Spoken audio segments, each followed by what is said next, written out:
Hey, welcome to Moyni's Bass Fishes. And this is the recap of Major League Fishing's Tacklewarehouse Pro Circuit tournament on Sam Rayburn Lake, 2022.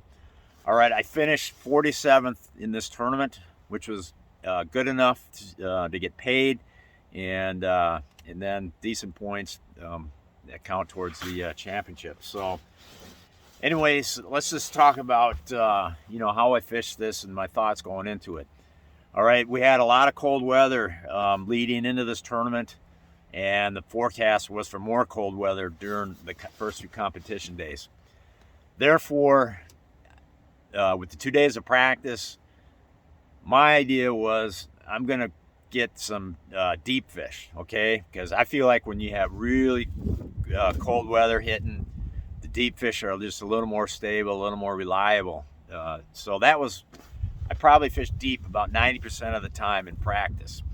And by deep, I'm saying like 15 to 30 feet is kind of the zone I was checking out.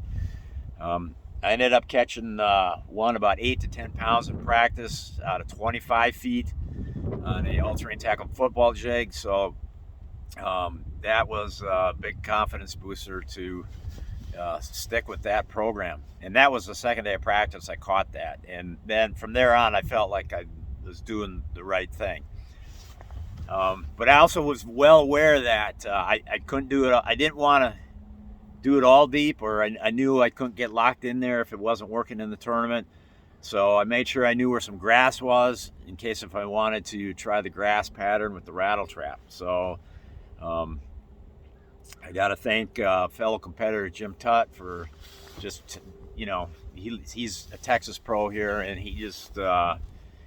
he told me what parts of the lake had the grass, so I just had that. I had that in my back pocket if my deep pattern didn't work. And shallow fish are always much easier to pattern out than deep fish. It's just deep fish are more time consuming to figure out where they are, what they're doing.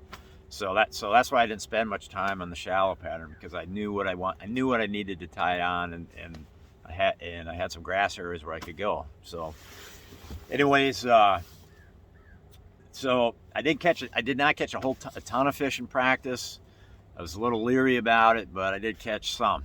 So including that really monster one.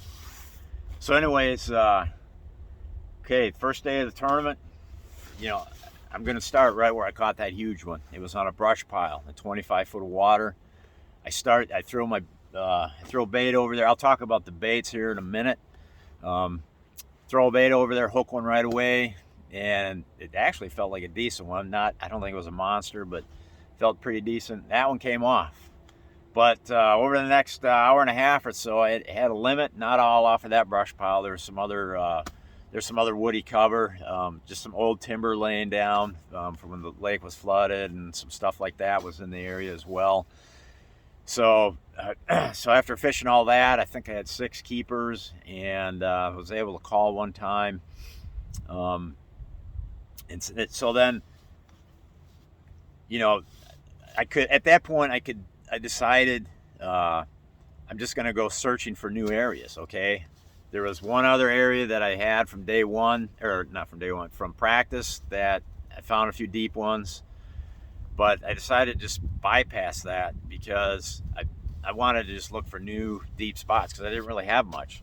And where I just caught my limit, I didn't want to sit there and pound on that anymore, because one, I don't think there was a whole lot of fish there, and two, I needed to save those fish for the next day. So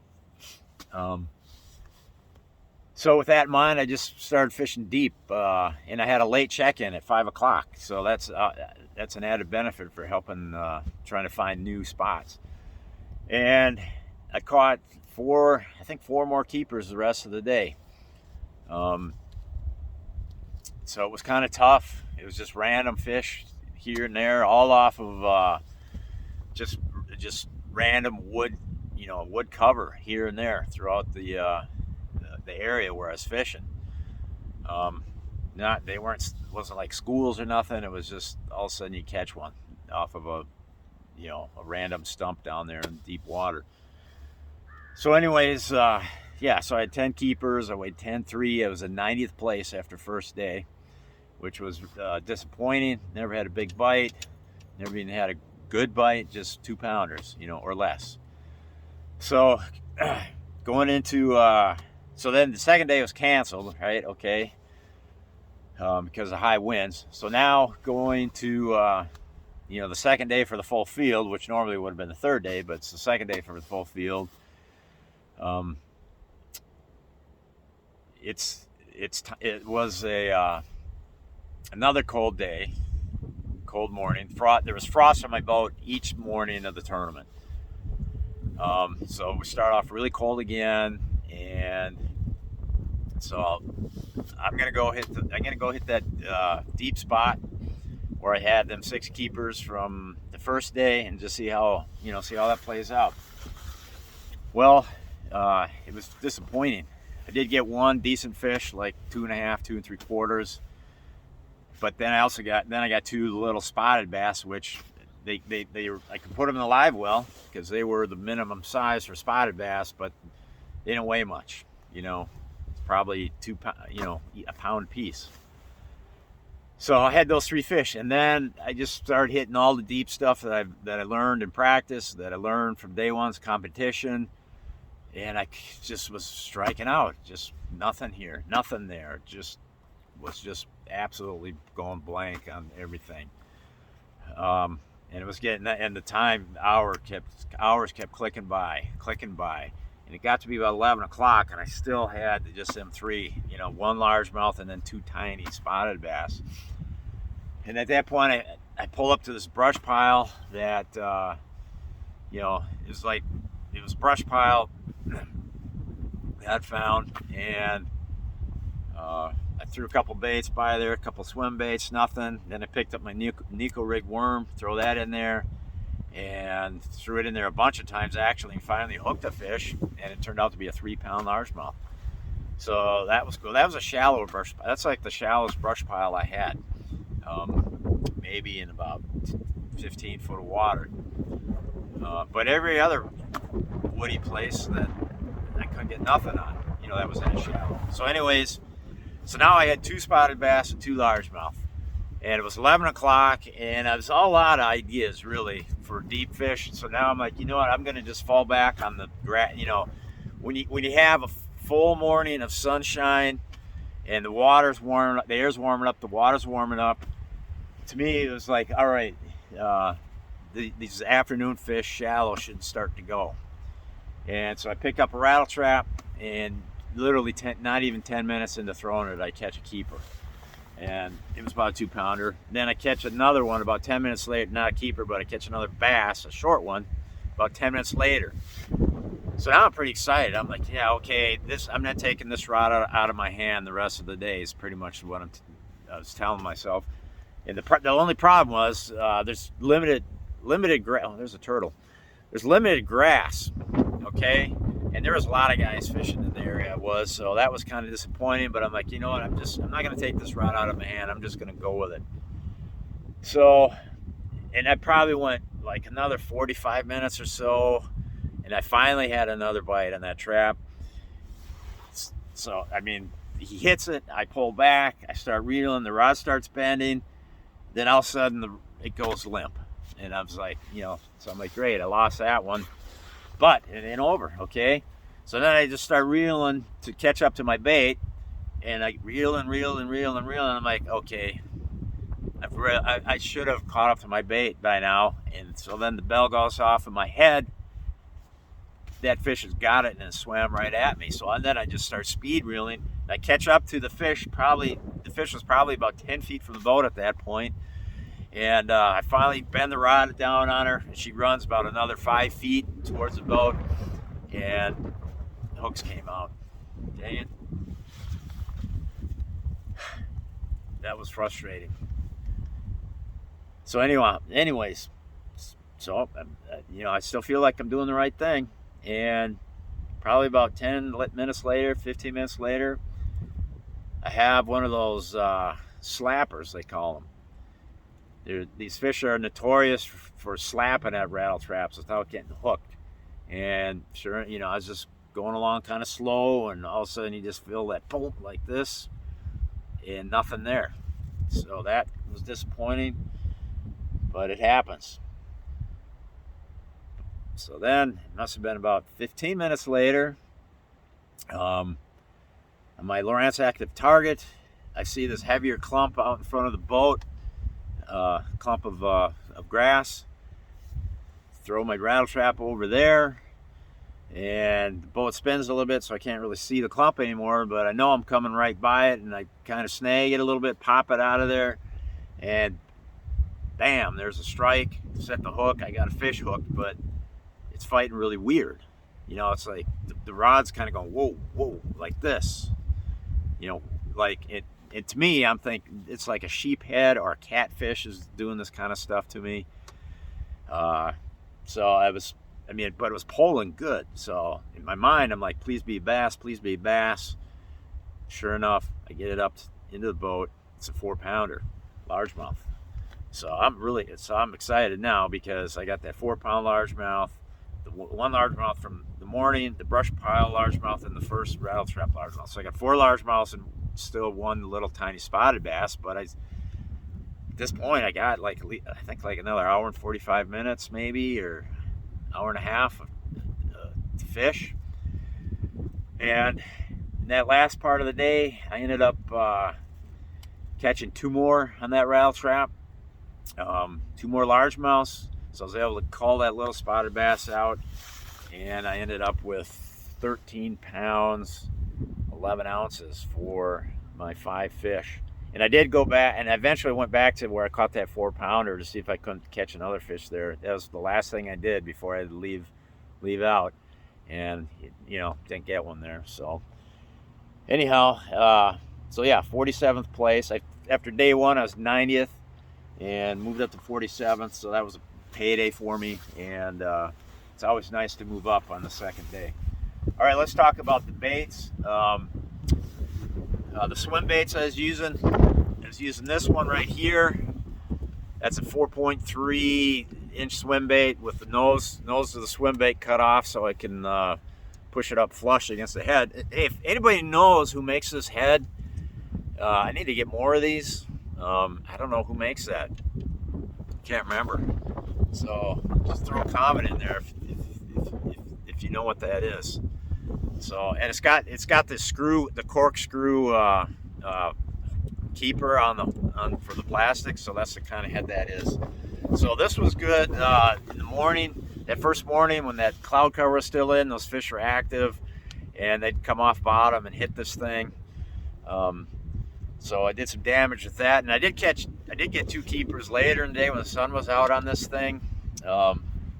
So it had a little mojo going that first day. I also caught, here's the other swim bait I used, and that's a tail spinner, or a underspin, I mean.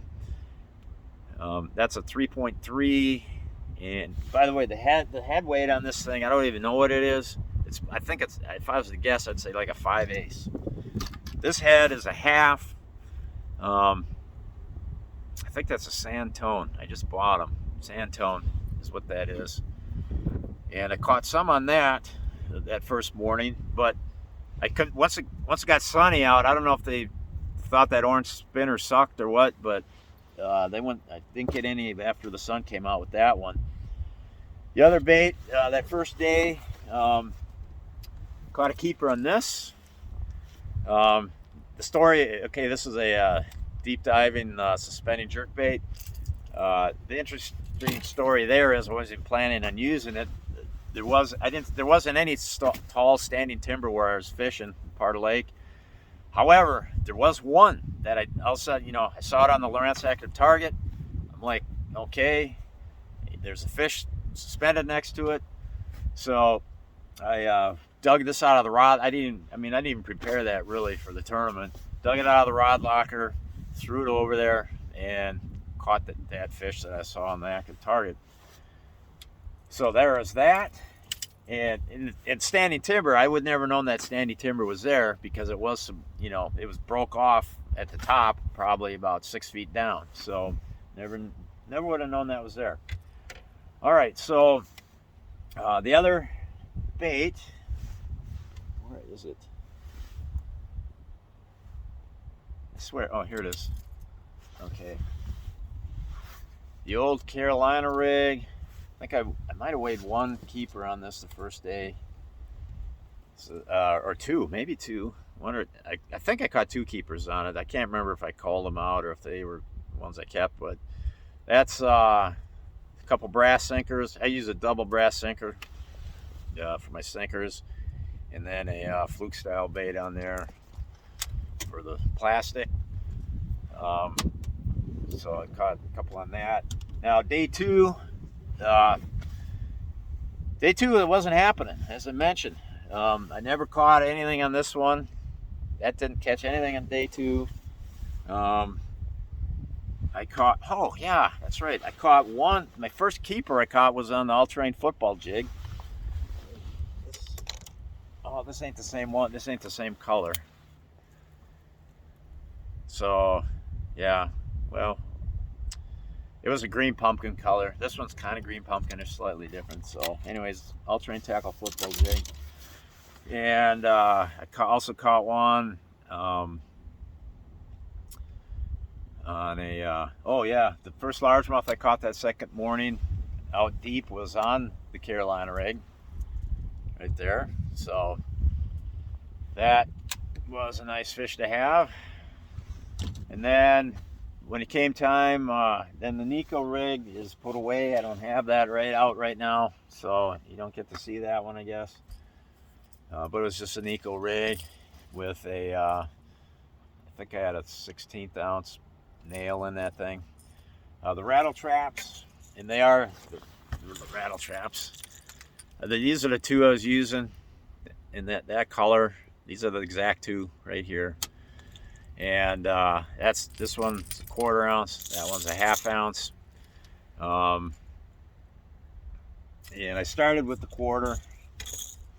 And that's the one that I caught the first keeper on, and that's the one that I had the fish grab it and run at the boat with it. It was on that one. But for some reason, I just decided to change to the 1/2 ounce one at some point, and I caught that 4-pounder on that 1/2 ounce, and then the last two that helped me call. So, all right, that is